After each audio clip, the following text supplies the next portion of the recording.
해법을 찾는 토론 이슈앤 직설 시작하겠습니다. 북한 조성길 전 주 이탈리아 대사대리가 1년 넘게 국내 체류 중인 것으로 확인됐습니다. 1997년 황장엽 전 노동당 국제비서 이후 최고위급 한국행인데요. 네, 공무원 피살 사건 이후 최악으로 치닫고 있는 남북 관계에는 어떤 영향을 미칠지 오늘 전문가들과 이야기 나눠보겠습니다. 통일연구원 주한범 선임연구위원, 또 협력안보연구원 이인배 원장, 한국국방연구원 이호령 연구위원 나오셨습니다. 안녕하십니까? 세 분 어서 오세요.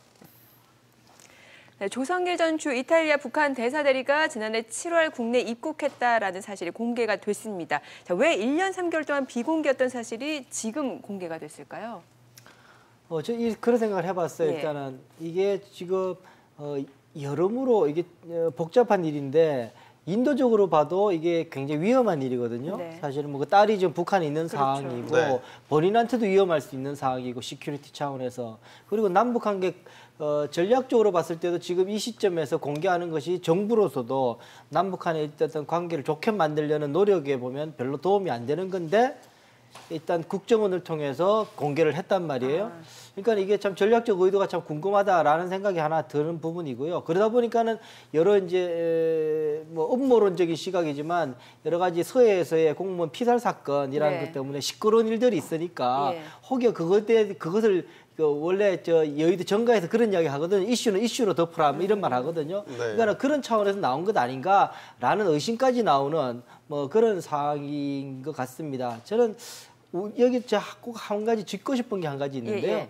뭐냐면 굳이 지금 이렇게 저게 밝혀진 계기가 뭐냐면 정보위원회, 국정원에서 그 국회의원들 정보위원회에서 보고를 하게 돼요. 네. 보고를 되면 그 중에서 일부분들을 이제 국회의원 간사들이 여야 간사들이 그걸 또 이렇게 언론에다가 브리핑을 해주는 형식이거든요. 네. 그런데 과연 나는 그렇게 해야 되는가에 대해서 저는 굉장히 회의적인 생각이 듭니다. 왜 그걸 하게 하냐면은 여야 관계없이 어쨌든 국정을 함께 동반자로서 국가를 운영하는 책임자들이니까 중요한 정보들은 공유하는 게 맞다라는 차원에서 국정원에서 그렇게 정보를 공유하게 하는 거거든요. 근데 그거를 이제 언론에다 공개하게 시작하면 국정원은 어떻게 되냐면 이건 어차피 공개될 거야. 예. 그러면 공개될 수준에서만 이 이야기 전달해 줄 수밖에 없으면은 실제로 공유할 수 있는 그 정보의 수준이 굉장히 낮아질 수밖에 없어요. 그러면 국회의원들이 국정을 운영하는 의원들도 그 정보 수준이 낮아지기 때문에 손해고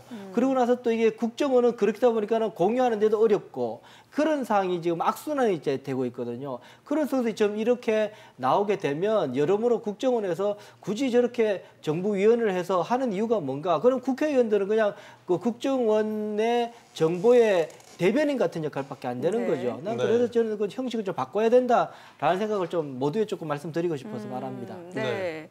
이호령 연구위원님은 왜 지금 이 사실이 공개됐다라고 보시나요? 글쎄요. 그 시점과 관련돼서도 굉장히 당황스럽다라고 예. 볼 수가 있고 또 국정감사 시기에 또 이런 내용들이 나와가지고 어떻게 보면 갑자기 이제 조성길 이태리 그 대사 대리에 대한 관심이 이렇게 집중되는 현상이 보여지는데 그 뭐 앞에서도 말씀을 해주셨듯이 이게 남북 관계라든지 아니면 또 인권 차원이라든지 네. 두 가지 측면에서 이렇게 좋은 것 같아 보이지는 않아요. 그런 측면에서 저는 이거와 관련돼서 좀 이슈를 다른 쪽으로 우리가 좀 전환이 될 필요가 있지 않는가라는 생각이 들어요. 우리 서해에서의 우리 국민의 그런 피살 사건이라든지 또 이번 사건이라든지 지금 우리가 통일부에서 북한 인권센터를 만들어 놓고도 전혀 가동이 되고 있지 않은 거죠. 네. 그럼 이런 거와 관련돼서 어떻게 북한에서 지금 일들이 진행이 되고 있는지 그거와 관련된 담당자들이 무엇을 했는지가 지금 바로 이 시점에서 북한 인권센터가 제대로 가동되어야 될 시점인 거죠. 그래서 이들의 보호라든지 아니면 이런 걸 위해서 어떻게 보면은 왜 이 시점에 이 기사가 터졌는지 네. 또 왜 이들이 왜 한국행에 들어왔는지에 대한 기사 초점보다는 오히려 이들을 보호하는 그러한 이야기들이 나와야 될 시점이 아닌가라는 생각이 듭니다. 네네. 네. 저도 뭐 큰 틀에서 두 분 말씀에 이제 공감을 하고요. 지금 상황은 본인이 공개를 극도로 꺼렸다라고 나왔거든요. 예. 그럼 공개하지 말아야죠. 그다음 두 번째는 지금 딸이 인질로 잡혀 있거든요, 사실상. 그러면 사실은 이 문제는 어쩔 수 없는 상황에서 공개가 되더라도 저는 정부는 이걸 공식적으로 확인해 주면 안 돼요. 그러니까 정부가 일반적인 상식으로 알려진다고 하더라도 네. 조성길 대사가 입국하고 한국에 정착했다는 사실을 공식화하면은 안 되는 거죠. 조성길 대사 대리가 그런 걸 전제로, 그러니까 비공개를 전제로 입국을 한 거고 지금 그렇게 나오고 있거든요. 그러니까 이 상황은 지금 바람직한 상황이 아니고요. 왜냐하면 북한이 탈북이나 망명에 대한 사람들에 대한 태도는 두 가지입니다. 하나는 태영호 공사나 황장엽 전 비서처럼 공개적으로 반북, 반체제, 반북한 체제 활동을 하는 경우는 이제 반역자로 낙인을 찍고 공개적으로 비난을 합니다. 두 번째, 그냥 한국에 있다는 걸 암묵적으로 알 수 있는 상황에서도 공개가 안 되면 문제를 안 삼아요. 북한에 있는 가족에 대해서 위해도 가지도 않고 큰. 그게 이제 공개가 돼서 이슈화 되면 이제 유경식당 그 종업원들 같은 문제가 발생하는 거죠. 이제 송환을 요구할 개연성이 있거든요. 네. 그러니까 그렇게 본다 그러면은 지금 이 상황은 저도 좀 의아스러운 상황인 거죠. 왜 이런 일이 벌어지고 이것도 지금 정부 사이드 쪽에서 지금 뭐 공식적으로 확인한 브리핑을 한 건 아니지만 네. 거의 공개화되는 이 상황은 바람직하지 않다. 그리고 향후에도 정부는 모호한 입장, 전략적인 모호성을 이 문제에 대해서는 견제해야 된다고 생각합니다. 네. 근데 뭐 일단은 언론지상에 뭐 많이 보도가 된 만큼 북한으로서도 이제 뭐 어떤 체제 유지를 위해서도 뭔가 액션을 취하지 않을까 뭐 그런 말씀도 해주셨는데 네네. 조성길 전 대사대리라는 인물에 대해서도 짚어봐야 될 것 같습니다. 김정은 국무위원장이 집권한 2011년 이후 북한의 이 대사급 외교관 망명 사례로는 처음이기도 하기 때문에 시사하는 바가 적지 않을 것 같습니다. 일단 우리 국민들도 그렇고 이 외교관들의 직급이나 이런 것들이 사실은 이 국내에 있지 않기 때문에 조금 낯설게 느껴져서 그럴 수 있을 것 같은데 사실은 대사 대리라는 거는 직급은 아니고요. 네. 그러니까 대사가 없으니까는 대리로 한다는 이야기거든요. 업무를 대행하는. 예. 네. 하고 사실 1등 서기관이에요. 1등 서기관 위에 1등 서기관 위에 참사관이 있습니다. 참사관 위에 공사가 있습니다. 거기 이제 그 태영호가 공사였죠. 그러니까는 공사가 있고 그 위에 대사가 있는 거죠. 그러니까는 네. 세 칸 밑에가 1등 서기관이거든요. 한국에서 1등 서기관 정도면은 대한민국의 직급으로 보면은 서기관, 초급 서기관 정도 되거든요. 그러니까 네. 4급 한 2, 3년 차 되는 사람이 하는 직급이에요. 그러니까 실제로 조성길이라는 사람이 직급적으로 보면 그렇게 높은 사람은 아니다. 고위직은 네, 고위직은 아니다. 네. 라는 걸 일단 조금 아실 필요가 있을 것 같고요. 그럼에도 불구하고 일단은 뭐 저기 이탈리아 로마가 또 굉장히 중요한 곳이긴 합니다. FAO나 WFP 그 식량 기구가 그 로마에 있거든요. 그러다 보니까 북한으로서는 중요하게 취급하는 곳이기도 하고 또 사치품이나 이런 것들을 조달하는데 이태리 로마가 가장 중요한 곳이기 때문에 그러면 그만큼 돈이 많이 몰리는 곳이기도 하지요. 네. 그렇기 때문에 중요한 임무를 띠는 사람이지만 직급이 그렇게 뭐 아주 높은 사람은 지금으로 저 사람보다 높은 사람은 굉장히 많이 들어왔습니다. 제가 알기로 비공개로 들어온 사람 꽤 있는 걸로 알고 있는데 네. 그렇게 높지는 않습니다. 예. 이호령 위원님. 네, 조금 더 이제 네. 설명을 드리자면 그 조성길 대사 대리가 언제 대사 대리가 됐냐면 네. 이제 2017년 11월에 북한이 핵무력 완성을 선언을 하게 되죠. 예. 그때 이태리 대사가 이태리에서 추방을 시켜요, 북한 대사를. 네. 그래서 그 빈자리를 이제 조성길을 1등 서기관을 이제 3등급을 위로 해서 대사 대리로 임명을 했죠. 그래서 보면은 앞에 저기 보면은 2015년 5월에 이탈리아 부임을 이제 했다라고 나오죠. 그래서 보통 북한 외교관들이 그 전직 그 대사들을 봐도 3년에서 4년 정도 그 공간에서 있어요. 그래서 뭐 2018년 후반부 11월, 12월 정도가 원래는 북한으로 돌아갈 예정이었었는데 그때 이제 없어졌다라는 이야기가 나왔었던 거죠. 그래서 그런 측면을 봤을 때 이탈리아라는 곳이 사실상 북한의 어떤 식량 문제와 관련돼서도 FAO라든지 이런 걸 통해서 공급을 주로 할 수 있는 주요 외교 무대였고요. 네. 또 사치품이라든지 와인이라든지 뭐 이런 것들도 주로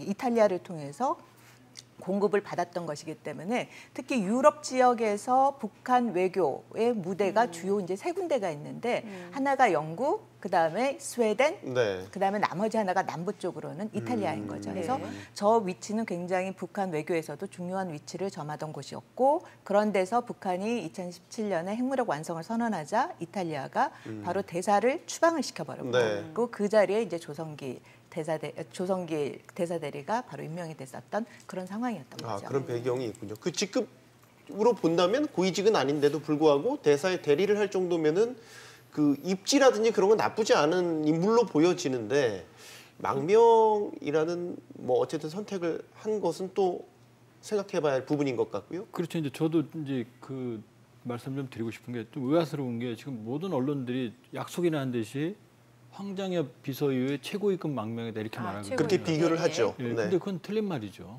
지금 우리 이 위원장께서 말씀하신 거 우리로 치면 4급 공무원 정도 될 겁니다. 그렇죠. 그리고 2015년에 부임을 3등 서기관으로 부임했거든요. 그럼 5급 사무관 초기란 얘기예요. 지금 뭐 집안 배경도 화려하게 지금 일부 언론에 나오는데 그럼 나이가 지금 너무 많죠. 이제 4급 정도, 49살에 이제 4급 정도면은 그리고 지금 물론 이제 이태리도 중요한 지역입니다. 근데 우리가 한번 추론해 보면요. 자, 김정철이 런던에 엘튼 존 공연 보러 갔죠. 영국이 거점이라는 얘기입니다. 네. 그다음 스위스에 김정은이 유학을 했거든요. 거기가 거점이라는 얘기예요. 네. 그러니까 영국, 스위스, 독일 정도가 최고의 거점이고 이태리도 물론 아까 말씀하신 FA도 있고 뭐 그렇긴 하지만 그렇게 보면 지금 사치품 조달 책임자라고 하는데 그것도 확인이 안 된 거예요. 그냥 이태리에 명품이 많으니까 거기에서 조달했을 거라는 추정인 거지. 그것도 확인된 게 아닙니다. 예. 그렇게 보면 조성길 대사 대리는 북한 내부의 최고의 고급 정보를 가지고 있을 개연성이 매우 희박해요. 우리 대사관의 4급 그 외교관이 최고의 고급 정보를 다루지 않거든요. 그다음에 지금 이태리가 안보상으로 중요한 지역이 아니기 때문에 핵이나 이런 관련해서 이런 쪽으로 고급 정보를 가지고 있을 수도 없거든요. 그러니까 지금 너무 지금 사건이 키워지고 있다. 물론 이제 그때 김한솔 사건도 있고 뭐 핵도 있고 여러 가지로 이제 주목받는 또 이제 딸 문제도 있고 그러니까 주목을 받았습니다만 지금 필요 이상으로 조성길 대사 대리에 대한 비중이 커지고 있다라는 건 이건 뭐 본인한테도 바람직하지 않고요. 예. 제가 보기에는 본인은 향후에도 공개 활동을 안 할 가능성이 높거든요. 그러면 어쨌든 왜 망명을 그러니까 북한의 고위층 그러니까 뭐 고위층의 표현이 좀 그렇습니다만 망명을 하는 이유는 두 가지입니다. 하나는 숙청 가능성 돌아갔을 때. 네. 그럼 이제 그걸 미리 그런 경우가 많아요. 저도 주변에 그런 분들이 있는데 그런 걸 감지하면 미리 대부분의 경우. 두 번째는 미래의 불확실성입니다. 여긴 자녀 문제도 들어가요. 그러니까 돌아갔을 때 장기간 해외에 체류했던 그 삶이 그다음에 자녀들이 돌아가길 거부하는 경우도 많아요. 그런 사례가 있거든요.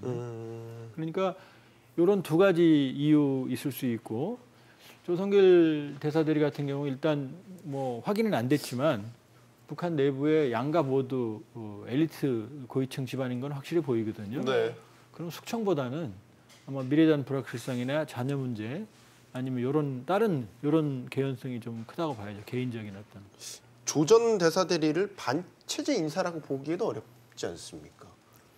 그렇죠. 북한에서 뭐 반체제 인사 같지는 않고, 그러니까는 정황으로 보면요. 그러니까는 조성길이 나오게 될 때 그때 시점이 2018년인데 2017년에 마지막 6차 핵실험하고 나서 이제 문정남 대사가 추방되지 않습니까? 그런 시점 그러고 나서부터 본격적으로 북한에 대한 대북 제재가 이제 시작되거든요. 그러니까 현금이나 그 금융망들이 다 막히고 있는 그런 시점에 조성길은 그 대사 대리를 하고 있던 시점이었어요. 그러니까는 굉장히 그리고 그때 2018년에 되면은 각 공간마다 그 할당을 해서 돈을 좀 벌어오라고 그 할당을 해서 굉장히 나열하고 갔던 시기였기도 하고요. 네. 그러다 보니까는 그러한 업무적으로 압박이 굉장히 심했을 가능성이 높다. 그런 것들이 조성길로 하여금 다른 생각을 하게 만들었을 가능성은 정황으로 보면 충분히 있다라는 생각이 들고요. 또 하나 보면 그 제가 이 이태리에서 계셨던 분들하고 좀 만나서 이야기를 들어보니까 이 그 문정남 그러니까 추방당한 문정남 대사도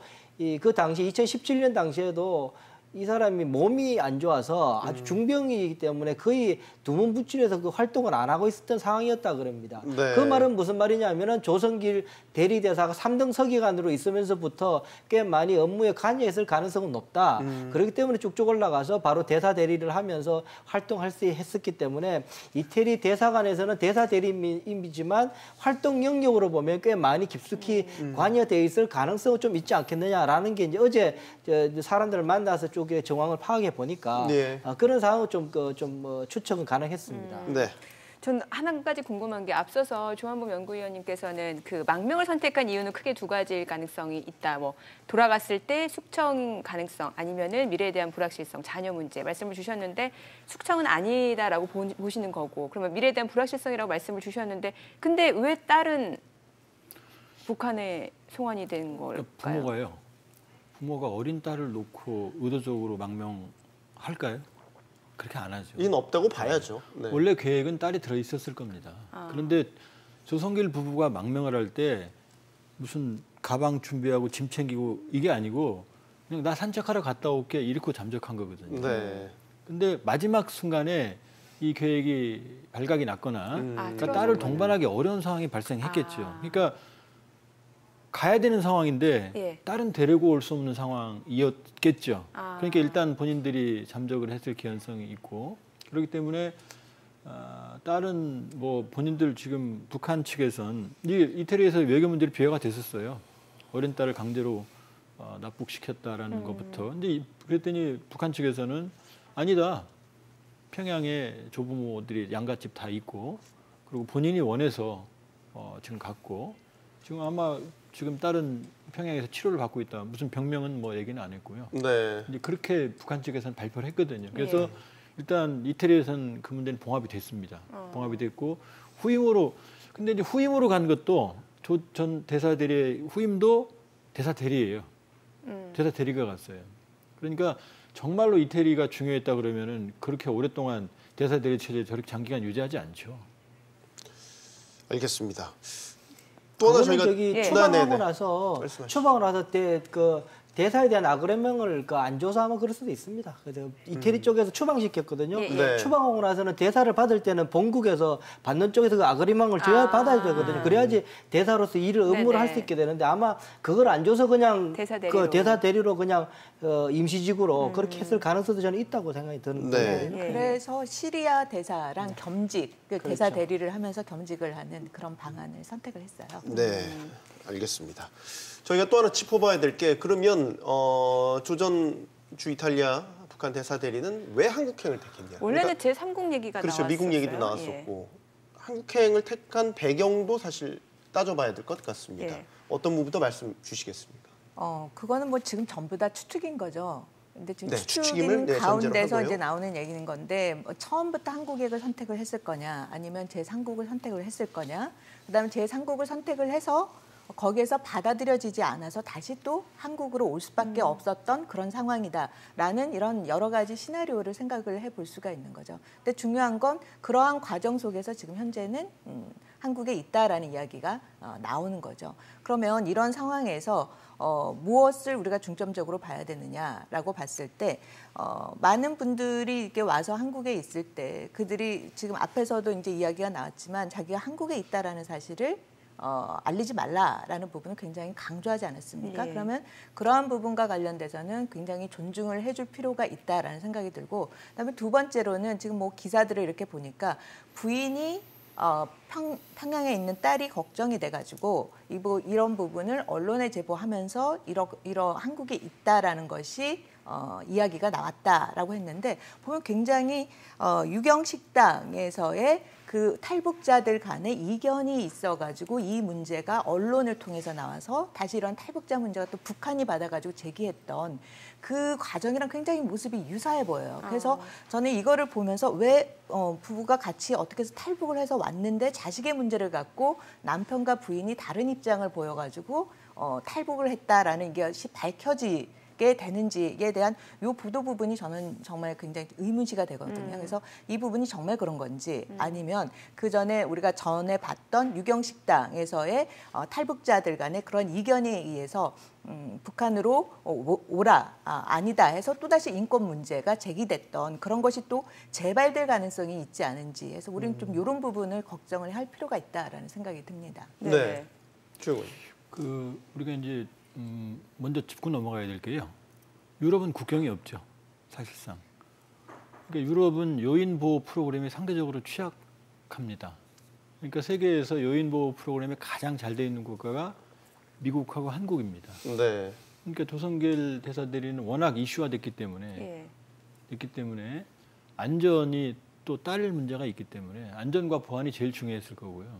그러면 사실 선택지는 미국하고 한국이죠. 그리고 이것도 추론입니다만 처음부터 한국행이 아니었을 거예요. 왜냐하면 한국행으로 오게 되면 딸이 위험해지거든요. 예. 그러니까 미국행을 선택했을 개연성이 높고요. 그런데 미국 입장, 이것도 추론입니다.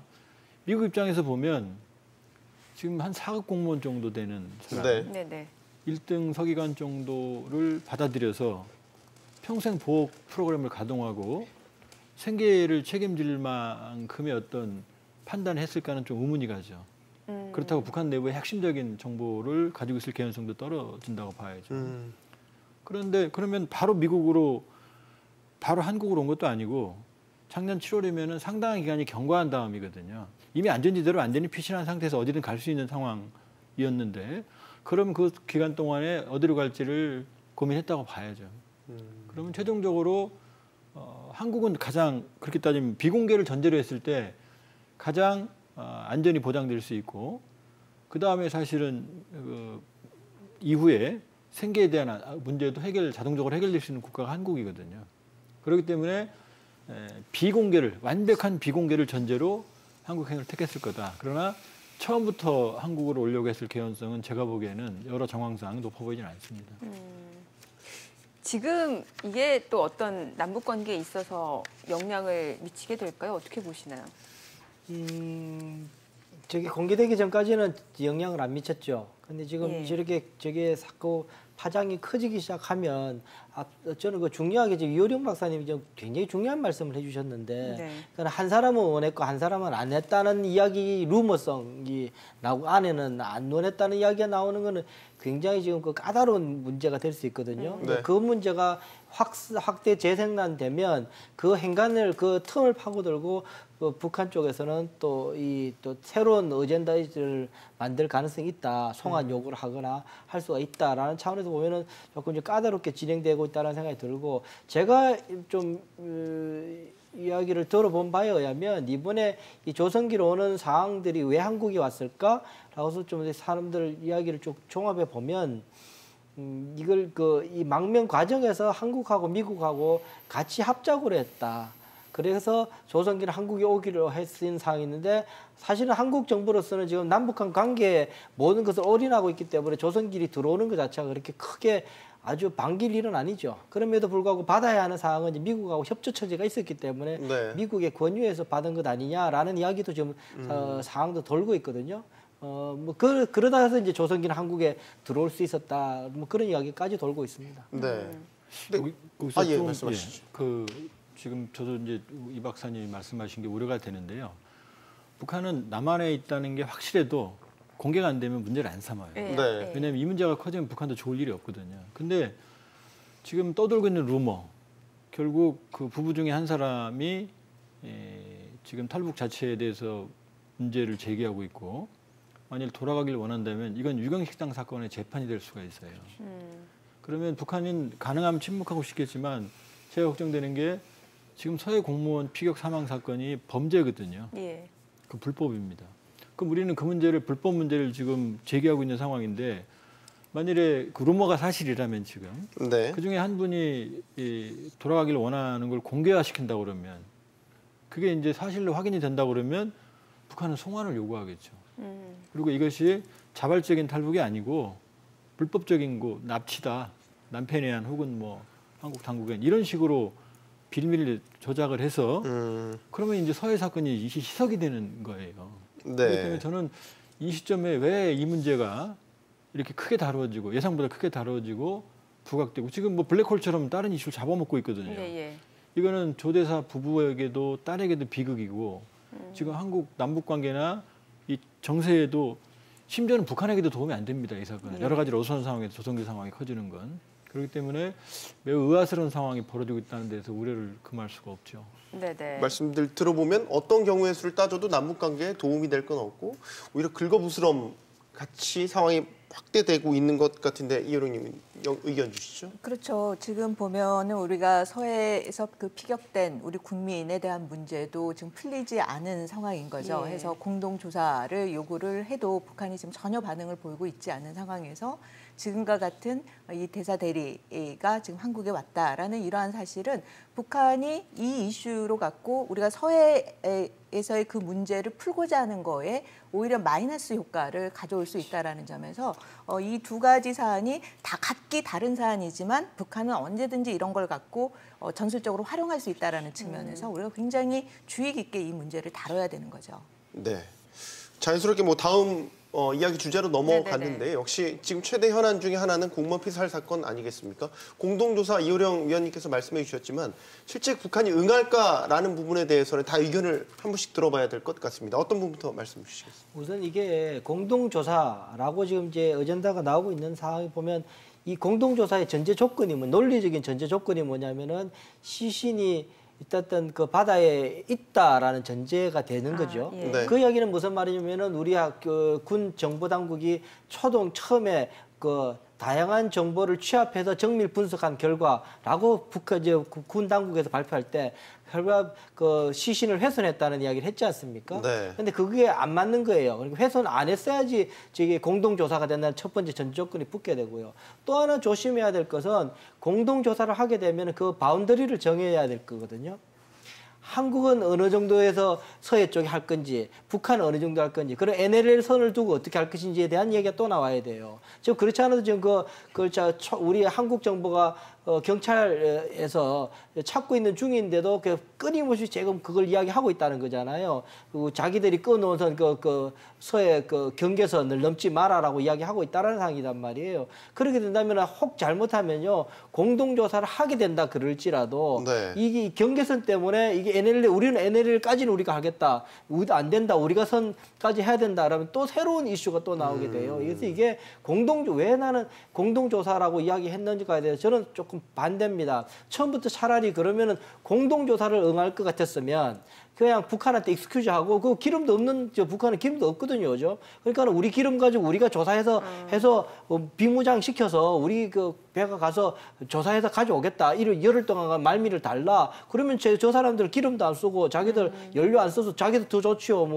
자기는 국민도 아닌데. 네. 그러면은 그게 훨씬 더 좋은데 굳이 공동조사라고 우리 대한민국 정부가 그렇게 이야기하는 것이 여러모로 사실은 이게 잘 안 맞는 해법이다라는 생각으로서 좀 더 지적하고 싶습니다. 네, 주 의원. 지금 우려스러운 게 북한이 이제 최근 해안포를 다 개방을 한 걸로 알고 있어요. 네. 네. 원래 이제 9.19 군사합의 위반이거든요. 한 200여 명 됩니다. 그럼 문제가 뭐냐면 우리가 그 NLL 하고 북한이 서해 경비 개선이라고 한 데가 더 내려와 있어요. 여기가 분쟁 수역입니다. 근데 여기가 지금 북한 해안포 사격 거리예요. 그러니까 들어오지 말라는 거거든요, 거기. 그러면 이 얘기는 일단 현재까지로 보면 공동조사를 거부하고 있는 거고요. 근데 공동조사는 방식은 여러 가지입니다. 그러니까 공동조사는 사실 안 해도 돼요. 북한이 철저하게 조사해서 우리가 납득할 만한 설명을 해주고 그다음에 사건 책임자 처벌하고 바람직하다면 배상까지 이루어진다고 그러면은 공동조사 필요 없습니다. 그런데 지금 그게 어렵기 때문에 우리가 공동조사를 요구하는 거고요. 그런 해줄 개연성이 없기 때문에. 그리고 또 하나는 정황상 시신 소각은 분명히 보이거든요. 40분 동안 그 부유물을 정성스럽게 태울 이유가 없거든요.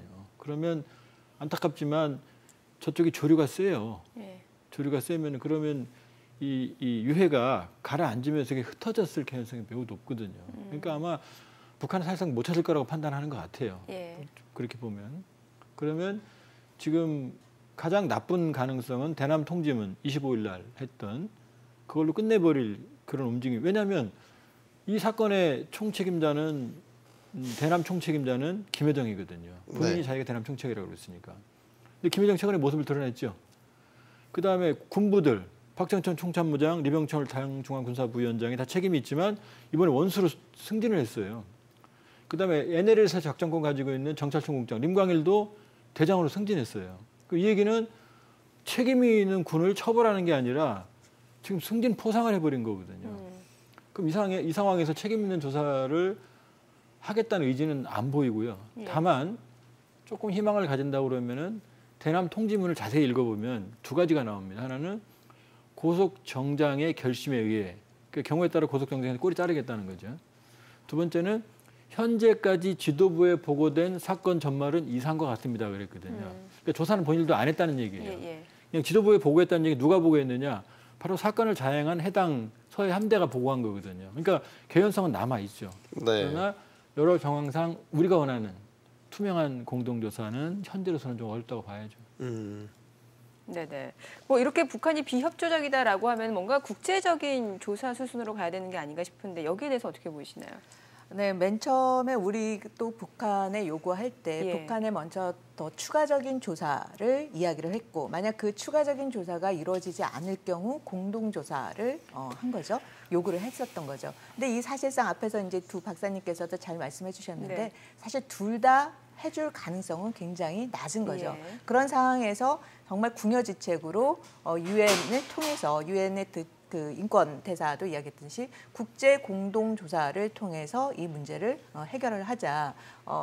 남북 간의 문제를 풀 경우에는 앞에서도 이야기했듯이 NLL 문제가 훨씬 더 제기될 가능성이 훨씬 더 크다라는 거죠. 이 사건으로 북한은 그동안에 취해왔던 NLL 무력화 정책을 연속선상에서 이 문제를 풀고자 할 거기 때문에 오히려 그렇다면은 국제 조사를 통해서 이 문제를 해결하는 게 더 낫지 않겠느냐라고 제기를 했는데 문제는 국제 공동조사를 했을 때 북한이 이것도 수용을 해야 국제 공동조사가 가능한 거죠. 예. 그러니까 북한이 수용할 가능성이 매우 낮다. 그리고 실제로 국제 공동조사를 한다고 했을 때 그러한 어떻게 보면 증거물을 찾아내기도 굉장히 어떻게 보면 어려운 상황이지 않을까라는 측면에서 굉장히 필요성과 이런 당위성과 관련돼서는 지금 현재 남북 간에 할 수 있는 방안이 없을 때 그쪽 방향으로 가는 건 맞는데 실제로 국제 공동조사를 한다고 했을 때 우리가 실질적으로 손에 잡힐 수 있는 결과를 얻어내기도 사실상 매우 어려운 그런 상황이 아닌가라는 생각이 듭니다. 네.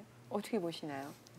이게 이제 유엔 인권위에서 이제 조사를 할 수도 있죠. 예. 있는데 사실 지금까지 유엔 인권위에서 북한 인권위원회에서 북한 늘 이 보고서를 나올 때마다 처음에 나오는 게 뭐냐면은 북한 당국의 비협조에 의해서 네네. 이 자료가 부실할 수밖에 없어서 여기에 대한 탈북자 증언과를 통해서 주로 이제 이 정리된다라고 늘 인권 보고서 유엔 인권 보고서에서 그렇게 시작을 해요. 네. 그래서 그렇게 그 말은 무슨 말이냐면 똑같은 사태가 벌어질 가능성이 높죠. 북한 내에 있어야 될 이 조사가 협조 안 하게 되면 못하게 될 가능성이 높아지고 그러면 이제 한국 수역 쪽에서만 좀 뒤지다가 말 가능성이 높아지기 때문에 정치적으로 북한에 대해서 정치적으로 이런 사건들 그 비인륜적인 사건에 대해서 국제사회가 경고하는 데는 효과는 있을지 모르겠지만 실질적인 효과는 없을 가능성이 높다. 또 하나가 이제 제기되는 문제가 하나 뭐냐면 그 국제형사재판소 ICC를 예. 통해서 제소를 해서 뭐 할 수 있는 방법이 없겠느냐라고 하는데 이것도 사실은 현실적으로는 불가능합니다. ICC의 회원국 로마 협정에 가입한 국가들에게만 ICC 형사재판소는 그 권한을 갖기 때문에 거기에 가입하지 않은 북한에 대해서는 전혀 권한을 갖지 못합니다. 그래서 그걸 갖게 하려고 그러면 유엔 안보리에서 그것을 의결을 하면은 가능한데 유엔 안보리는 중국이나 러시아가 있기 때문에 예. 통과가 안 될 겁니다. 그렇게 본다 그러면 실질적으로 ICC를 통해서 뭘 할 수 있는 방법도 마땅치 않은 거죠. 그래서 이 북한에서 하는 지금까지 모든 일들이 늘 이런 식입니다. 사실은 이게 이 존재 자체가 늘 저렇게 불법적이고 비인륜적인 사건이 벌어질 때 속수무책으로 지금 제가 가슴 맞히는 상황이 지금 늘 반복되고 있는 상황이다라는 생각이 드는 거죠. 네. 현재 상황에서 어느 것 하나 속 시원한 솔루션이 그러게요. 없다라는 생각이 드는데 이런 가운데 폼페이오 미국 국무장관에 이어서 또 중국 왕이 중국 외교부장 겸 국무위원도 방한 일정을 미뤘습니다. 이것을 두고 여러 가지 해석들이 또 나오는데 미중 관계가 악화일로로 치닫는 가운데 우리나라의 외교적인 입지가 좁아진 것 아니냐 이런 해석들이 나오고 있습니다. 일단은 뭐 그 두 인물이 한국을 방문했을 때와 취소했을 때와 비교해 보면 지금 좋은 상황은 아니죠. 근데 이제 폼페이오 장관 방한 무사는 이제 트럼프 대통령 코로나 감염과 관련이 있다고 보고요. 물론 이제 확인되지 않은 소스를 가지고 요미우리가 보도를 했죠. 네. 뭐냐면 한국 정부의 주선에 의해서 김여정 부부장이 워싱턴을 방문하는 움직임이 있었다. 우리 정부는 뭐 그건 부정했습니다. 근데 이제 퍼즐을 좀 맞춰 보면 지금 김정은 위원장 사면 초과에 지금 있기 때문에 김정은 위원장도 출고가 필요합니다. 그 다음에 트럼프 대통령도 지금 대선에서 상당히 어려운, 사실 뭐 이 상태로 가면 거의 절망적인 상황으로 가고 있거든요. 그러니까 소위 옥토버 서프라이즈가 필요한 상황이었고, 우린 더 절박하죠. 왜냐하면 올해 안에 돌파구를 마련하지 못하면, 잘못하면은 이게 장기 표류될 수 있거든요. 바이든이 집권하면은 이 일정상 내년 하반기나 돼야 대화가 가능하거든요. 그러니까 지금 최정권 차관, 그 다음에 이도훈 본부장이 잇따라서 미국을 방문했죠. 그다음에 폼페이오 장관이 서울 오기로 돼 있었죠. 그다음에 폼페이오 장관이 북미 물밑 간의 접촉이 있다고 말했어요. 그리고 문재인 대통령이 유엔 연설에서 종전선언을 강조하셨거든요. 이 퍼즐을 모아보면 종전선언을 입구로 하는 새로운 한반도 평화 프로세스 입구 마련을 위한 모종의 움직임의 개연성이 상당히 높거든요. 근데 이제 돌발 변수가 생긴 거죠. 크게는 하나고 넓게는 두 개인데, 하나는 이제 서해 공무원 피격 사건인 거고, 네네. 또 하나는 이제 트럼프 대통령 코로나 감염인 거죠. 그렇기 때문에 우리에선 좋은 상황이 아닙니다. 트럼프 대통령이 감염이 안 됐다 그러면 워싱턴 회동이나 여한 정도의 어떤 옥토버 서프라이즈 10월 행사가 가능했겠지만, 지금 이 상황에서는 북한 측 인사가 미국을 방문하거나 접촉할 수 있는 가능성이 없거든요. 그러니까 지금 좋은 상황은 아니죠. 그 보면 이 한국을 둘러싸고 미국과 중국 간의 행태를 보면 이렇습니다. 그는 우리가 어느 한쪽이 가까운 만큼 다른 상대방도 가깝게 다가오는 구조가 되어 있거든요. 미국하고 한국하고 가까운 만큼 중국은 우리에게 관심을 가지지 않을 수 없는 그런 상황이 됩니다. 그래서 연동되는 거죠. 폼페이오가 이번에 이제 일본만 갔다가 안 오기 때문에 왕이도 안 하다 되는 그런 상황이 연동돼서 했을 가능성이 높다라고 저는 보여지는 거죠. 예. 네. 실제로 저러고 나면 왕일은 올해에 오기가 어려워집니다. 뭐 이제 상반기 그럼 10월 25일인가요? 되면은 그 참전 6.25 참전 70주년이 돼요, 중국이. 네네. 그때 올 수는 없잖아요. 중국 그 왕이가 대한민국 오면은 뭐 기분이 영 안 좋을 것 아닙니까? 우리로서는. 그럴 테고. 그럼 그다음부터 이제 중전회, 11월 달에 중전회가 있어서도 안 되는 것이고, 여러 가지 상황들이 쭉 이어지게 돼 있어요. 그러면 올해에 왕이도 한국에 오게 올 수 있는 타이밍이 지금 이 시점 말고는 특별하게 없어지거든요. 없게 된다. 그거는 다시 말하면 시진핑이 오게 되는 일정도 연내 방문도 점점 더 어려워지는 가능성이 높다. 거기다가 한중일 정상회의조차도 아직 일정을 못 잡고 있는 그런 상황이거든요. 여러 가지로 지금 한국을 중심으로 하고 있는 미국이나 일본이나 중국이나를 또 이렇게 우리가 대한민국이 허브가 되어서 움직여야 되는 그 외교 시스템들이 하나도 지금 안 풀리고 있는 상황이 지금 계속 지고 있다. 그런 상황 속에서 지금 폼페이오 국무장관은 일본에서 쿼드웨이를 이제 매년 이제 정례화 시키기로 합의를 했죠. 네. 굉장히 중요한 의미거든요. 그러면 경제로는 이제 EPN이라고 해서 인도 태평양 지역 경제 부흥 전략이라는 거 하나가 묶이게 되고, 안보적으로 이제 쿼드라는 게 묶여가지고 중국을 포위 전략을 이렇게 확실하게 이제 세팅을 이제 제도화시키는 그렇게 되는 상황이거든요. 그런 상황 속에서 우리가 이번에 이 타이밍을 놓치고 작동할 수 있는 시스템들을 다 놓쳐서 꽤 우리로서 입지가 좀 불편해지고 있다라는 생각이 저는 듭니다. 네. 대선도 그러게요. 미국 예. 대선도 임박한 상황이니까요. 그렇죠. 네. 네. 변수들이 많군요. 그렇죠. 시기적으로 봐도 이제 11월에 미 대선이 있었고, 그 대선 전에 우리가 뭔가 외교적인 또 남북 관계 여기서 다 돌파구를 마련하려고 준비가 됐었던 건데, 뭐 지금 뭐 앞에서도 말씀하셨듯이 트럼프 대통령의 그 코로나 감염으로 인해서 국무장관 같은 경우에 서열 4위거든요. 예. 그렇기 때문에 장기간의 해외 순방을 할 수가 없었던 거죠. 네. 그런 측면에서 가장 핵심적이고 중요한 거 하나는 챙긴 거죠. 그게 바로 쿼드 외교장관 회의는 챙겼다라는 측면에서 어떻게 보면은 이 한반도의 안보 정세보다 쿼드와 관련된 미국의 정책의 우선순위가 거기에 있다라는 점을 보여준 거고 네. 또 앞에서 이제 그 말씀을 하셨듯이 결국엔 왕위의 그 방안도 그 연기된 것도 별로 지금과 같은 한반도 상황에서 뭔가 뚜렷한 게 나올 것도 없고 또 시진핑 주석의 방한 가능성도 올해 연내 방한 가능성도 매우 낮다라는 걸 반증해주는 대목이라고 네. 볼 수가 있는 거죠. 그래서 그런 외교적 사안이 전부 다 지금은 남북 관계뿐만 아니라 우리를 둘러싼 동북아의 그러한 정세도 같이 다운되는 그러한 현상을 보이고 있는 거라고 볼 수가 있겠습니다. 네. 지금 뭐 우리 정부 외교적 입지가 굉장히 좁아지고 있는 상황인데, 자 여기다가 그 핵 추진 잠수함 개발 이제 본격적으로 나서겠다라고 밝힌 정부가 이제 미국의 그 잠수함 운용에 필요한 핵 연료를 구입하고 싶다는 의사를 밝혔는데 미국이 난색을 표했단 말이죠. 이 부분은 어떻게 봐야 될까요? 그러니까 우리가 지금 모색을 하는 핵잠수함은요, 예. 두 종류입니다. 하나는 이제 핵 탄도 미사일을 장착한 핵 공격 잠수함이 하나 있고, 네. 지금 우리가 원하는 건 핵 추진 잠수함이에요. 핵 추진 추진장만 잠수함? 핵입니다. 예. 근데 네. 이 핵 추진 잠수함에 들어가는 스마트 원자로, 그건 우리 개발이 끝났어요. 근데 여기에는 이제 원료가 필요한데 그게 이제 농축 우라늄입니다. 이제 전농축 우라늄 20% 내외를 쓰게 되면 한 5년에서 한 10년 정도 주기적으로 갈아줘야 돼요. 그러니까 안 좋습니다. 비용도 많이 들고. 근데 고농축 우라늄을 쓰면 이거는 이제 한번 장착을 하면 핵잠수함 폐기 때까지 안 바꿔도 돼요. 미국이 쓰는 겁니다. 근데 고농축 우라늄 문제가 뭐냐면 이게 핵물질이거든요. 예. 이게 고농축 우라늄 폭탄이 되거든요. 네. 그러니까 전농축이든 고농축이든 농축하는 기술을 미국 우리한테 금지하고 있어요. 왜냐하면 농축하면 핵물질이 만들어지거든요. 네. 그러니까 핵물질은 두 가지거든요. 사용 후 핵 연료를 재처리하는 것. 그러니까 우리는 지금 재처리도 못하게 하고 농축도 못 시키게 하는 거예요. 기술은 있습니다. 네. 그런데 미국 금지하고 있으니까 이걸 사와야 되거든요. 근데 미국이 고농축도 아니고 저농축 우라늄도 못 팔겠다라고 지금 거부하고 있는 거거든요. 그러니까 저는 이제 노라고 말할 때가 왔다, 미국한테. 왜냐하면 북한 핵 위기로 우리가 지금 코앞에 핵무기를 쥐고 사는 세상인데 지금 핵 연료 사용 후 핵 연료 처리장이 지금 우리 없습니다. 고준위 방패장이 없어요. 경주에 있는 건 저준위예요. 옷 같은 거 이런 거. 지금 연료봉이 쌓여 있어요. 원자력 발전소 앞에 마당에 쌓여 있다고 보시면 됩니다. 그러니까 이걸 재처리하면 또 쓸 수 있거든요. 예. 그러니까 이제 이참에 저는 농축도 이제 평화적인 목적이니까요.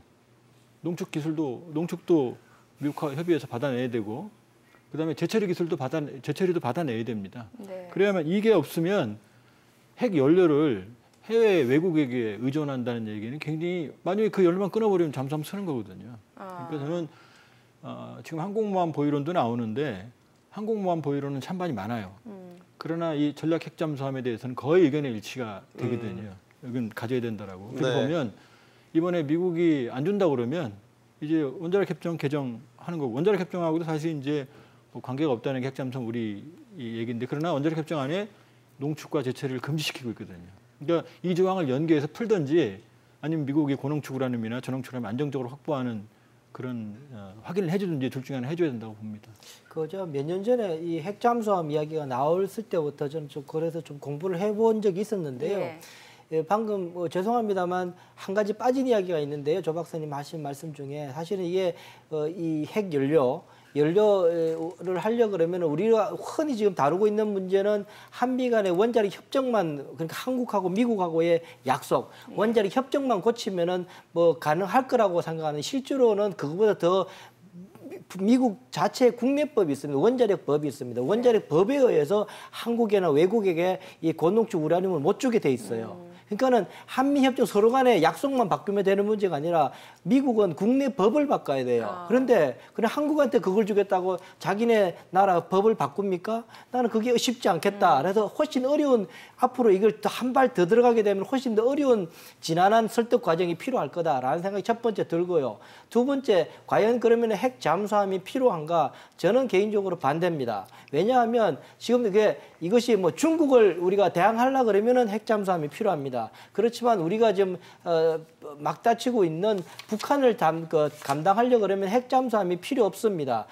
북한에서 실제로 움직이는 잠수함의 속도는 8km 정도밖에 안 됩니다. 우리가 디젤 잠수함이 15km 정도, 2배 정도 빠릅니다. 네. 실제로 저도 그 잠수함 전문가들 이야기 들어보니까 잠수함 100% 기술만큼 성능이 나온답니다. 그거는 요행도 없답니다. 네. 그렇다 그러면 그렇기 때문에 북한에서 만든 잠수함은 물에 들어가고 나서는 못 찾습니다. 바깥에서는 같이 물속에 같이 잠행해서 따라다니는 수밖에 없거든요. 그러려 그러면은 그 북한에 있는 수보다 많은 잠수함을 우리가 가지고 있어서 북한이 바깥에 있다가 안 보이기 시작하면 곧바로 그 잠수해서 따라가는 게 가장 좋습니다. 그러려 그러면 굳이 그 잠수함, 우리 핵잠수함이 그렇게 비싸게, 핵잠수함은 1억 5천억 정도, 1조 5천억 원 정도 들거든요. 그래서 디젤 잠수함 3천 손급, 장보 같은 경우는 3천억에서 4천억 정도면 됩니다. 핵잠수함 4개, 1개 만들고 4, 5개를 만들 수 있는 수준이 됩니다. 그런 것들을 많이 만들어내는 훨씬 저는 도움이 된다라는 입장이기 때문에 굳이 미국하고 저렇게 설득해서 하지 않고 우리 기술력으로 이 원자력 디젤 잠수함을 우리가 많이 만들어서 성능 좋은 걸 많이 만들어서 북한을 대응하는 것이 훨씬 더 효율적일 수 있다라는 게 저 개인적인 생각입니다. 네. 여기서는 조금 이제 반론이 네, 두 분은 좀 있는데요. 의견이 다르십니까? 네. 지금 우리가 항공모함을 우리가 경항모를 만들기로 했거든요. 네. 항공모함은 쉽게 말하면 그냥 깡통입니다. 자체는. 여기 있는 항공전력이거든요. 그러니까 항공모함을 방어하기 위해서는 전단이 필요해요. 미국은 이지스함 두세 척, 순양함 이지스함. 네. 그다음에 LA급 공격 원잠, 핵잠수함이 물 밑에 있어야 돼요. 왜냐? 항공모함을 보호하기 위해서는 잠수함 공격이 제일 무섭거든요. 그러니까 잠수함으로 막아야 됩니다. 그런데 항공모함의 속도를 일반 재래식 잠수함은 속도를 못 따라가요. 그러니까 우리가 장착하고 있는 AIP 이 공기 불의 추진 기관은 고속으로 운행을 하게 되면 2~3시간이면 다 방전이 돼 버려요. 그러니까 핵 추진 잠수함은 일단 연료를 채우면은 끝없이 항공모함을 따라갈 수 있거든요. 그러니까 항공모함을 만들었는데 핵 추진 잠수함이 없다 그러면은 물 밑은 그냥 비어 있는 거예요. 그러니까 항공모함을 안 만들면 모르겠는데 항공모함을 만들게 되면 핵 추진 잠수함 반드시 필요합니다. 이효령 위원님. 네, 두 분 말씀하신 것 중에 가장 중요한 또 하나 포인트가 빠진 게 있어요. 예. 이게 지금 우리가 핵 추진 잠수함을 구입을 하든 하지 않든 구입을 했을 경우 그 연료를 구입하는 데 있어서의 미국 국내법에 저촉이 되든 아니면 한미 원자력 협정을 개정을 하든 그거보다 더 중요한 하나의 포인트가 있는데 우리가 한반도 비핵화 공동선언을 북한이랑 한 거죠. 그 안에 농축을 하지 않는다라는 부분이 있는 거죠. 그래서 우리가 한미 원자력 협정을 통해서 전농축이든 고농축이든 그거를 할 수 있다라고 했을 때 우리가 북한의 비핵화와 관련돼서 북한과 관련돼서 이 한반도 비핵화 문제를 어떻게 가져갈 것인가에 관련돼서 또 이것이 또 중요한 이슈가 되고 북한에게 또 하나의 핑계거리가 될 수 있다라는 측면에서 이 북한의 비핵화, 이 또 우리가 자주 국방에서 필요하다라 해서 이 또 핵잠수함의 이 문제와 관련돼서 복합적으로 생각해볼 필요가 있다라고 생각이 제가 듭니다. 좀 헷갈려서 그런데 이게 미국으로부터 공수를 받아도 혹은 우리가 자체적으로 뭐 농축을 한다든지 해도 둘 다 뭐 협정 위반 혹은 한반도 시비거리가 비핵화. 될 수 있는 거라고 보시는 건가요? 아니요, 우리가 그 전홍축과 관련돼서 그 기술을 들어와서 우리가 자체적으로 전홍축을 한다라고 했을 때 네. 그때는 한반도 공동 비핵화 선언에 완전히 위배되는 거죠. 우리가 스스로 그렇게 하기로 하고 북한에게도 전홍축이랑 고농축을 하지 말라라고 하는 상황에서 그리고 북한이 이 비핵화와 관련돼서 주장하는 게 자기가 평화적인 목적으로 전홍축은 하겠다라고 이야기를 하고 있는 거거든요. 그럼 거기에 대해서 우리가 반론을 어떻게 제기를 할 것이냐라는 거죠. 만약 네. 그렇게 간다면 북한의 평화적 이용권도 동시에 같이 보장하는 방법으로 문제를 바꿔야 되기 때문에 성격의 전환도 같이 생각을 해야 된다라는 거죠. 그러니까 지금 네. 우리 원자력 발전소 있죠? 거기에 네. 쓰고 있는 연료봉이 전홍축 우라늄입니다. 5% 내외에. 그런데 이걸 한 20%까지 농축을 시켜야만 잠수함 연료를 쓸 수 있거든요. 이게 전홍축이고요. 네. 고농축은 90% 이상입니다. 그러니까 지금 전홍축을 주는 건 상대적으로 미국에서 쉬워요. 고농축은 지금 국내법에 엄격하게. 그러니까 만약에 미국이 안 주면 유럽에서 사와야 됩니다. 네. 유럽에서. 네. 복잡한 알겠습니다. 함수가 여기에 또 숨어 있군요. 자, 다음에 또 관련된 토론 이어가도록 하겠습니다. 네. 지금까지 도움 말씀에 주한범 위원 또 이인배 원장, 이효령 위원이었습니다. 세 분 수고하셨습니다. 감사합니다.